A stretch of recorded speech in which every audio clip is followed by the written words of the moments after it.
Manipur tholai Manipur tholopagi oina ahambada aina recipe tawjarise paneer thongba aduga iromba mayam sina nungai na tang yingji mieng tabisi ni jan sendo se ai se kilo me khai ama half kg tang hen tak ni sigi jang da ka se yam ju chaw da yam ju bik da ba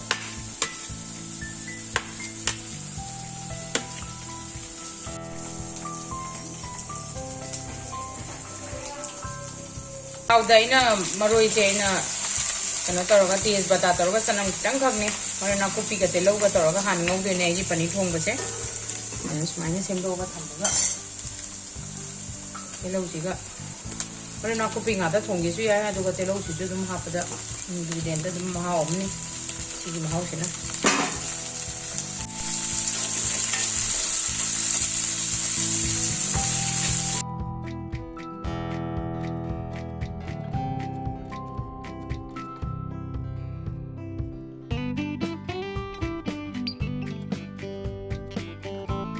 Maroi je yare ai sigi chang se loi mun chal ede machan khara ka sai chalage samas amagi chang da ba aduga morok se angang yaw ni ai di morok te khara thakane da angang si ang ka tang ka pha ga ba aduga asu siga asu je samas amamu aduga mani se dum hap chalase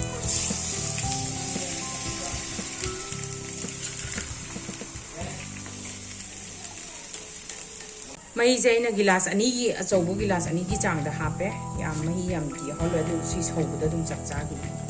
je son doi ni pani da su khara gilas sama mu hap ke ai akhoi yum da akhoi gi hek thang na ba da sung ba no ba fresh sangom ni ave mo de gi san gi sangom law rai ni du ba ngang thak ba du ga pani da Manipur hek yo ba ga pani su to re thake Lajeni kaksi suke aduga moroti jinka hapage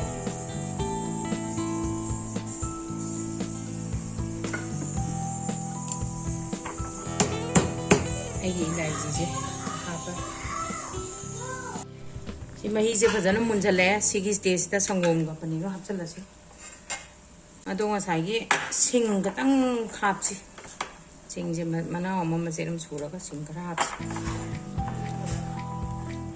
Ngom je gilas tang khai ma ha ke to do to khara handa na ha pane ai gi je mahi ju yam yame mahi lang adi ha ro to sangom je gilas tang khai khara hen tak na ha pe si nga tang sangom hap lo kan nga tang sara sol la si adu ga sol lo kan ta pani do dum ha pe pani se usually dum yam kui na thong do su ya ni nga si je pani ro ma ga iru ma ngani iru ma ju kam lo re si hai to e hawai sang bi ne do alu ku tang di ha pe matam gi iru ma ni Mahi dum mula bani na hujik sigi stage da do paneer hapase mahi yamna dum khara tot ke haidi mahi dum thamba ya edi kitang company ne irum ju yaw bani aduna saina ka kiba chang gi paneer se dum hapchalasi oke tang yam di ot ta ba kai gi na paneer yam koi ko to gi ne do tang straight aroga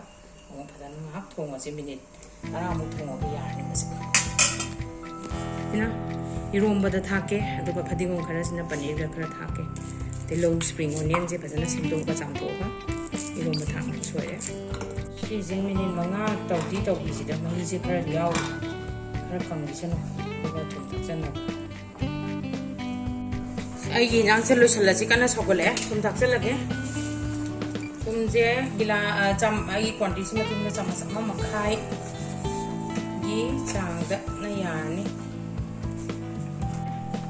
Fazare masaka yang fazare lu sula naiji ga thak ke manam do khoi gi Manipur gi touch ta roi ha paga kano thongba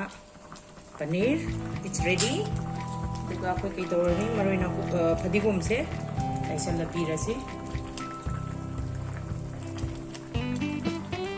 ya orani si ai gi paneer thong boloi jare mayam Manipur la pa ha ba dish ni asi anh thùng cái nàng cái thùng tì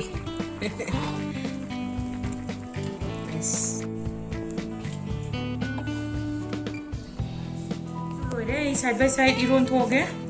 morok se phana mi ame morok se tara kitang hin tak ti oi kara sai yum degi het ba morok ni morok te pase fresh ni kara sa ni thum je ꯆꯥꯃꯁ ꯑꯃꯒ ꯈꯔ ꯑꯃ ꯇꯪꯈꯥꯏꯗꯤ ꯐꯥꯕ ꯌꯥꯔꯔꯣꯏ ꯌꯥꯝꯃꯦ ꯌꯥꯔꯅꯤ ꯑꯗꯩ ꯒꯤꯂꯥꯁ ꯂꯧꯖꯔꯦ ꯒꯤꯂꯥꯁꯅ ꯑꯗꯨꯝ ꯇꯛꯑꯒꯦ ꯃꯣꯔꯣꯛꯁꯤꯒ ꯉꯥꯔꯤꯒꯤ ꯃꯣꯔꯣꯛꯁꯦ ꯍꯥꯟꯅ ꯇꯛꯊꯣꯛꯑꯁꯤ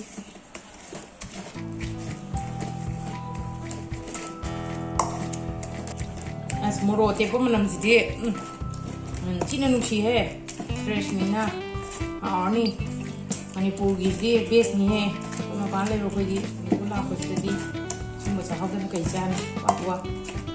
ꯃꯅꯝꯁꯨ ꯌꯥꯝ ꯅꯨꯡꯁꯤꯔꯦ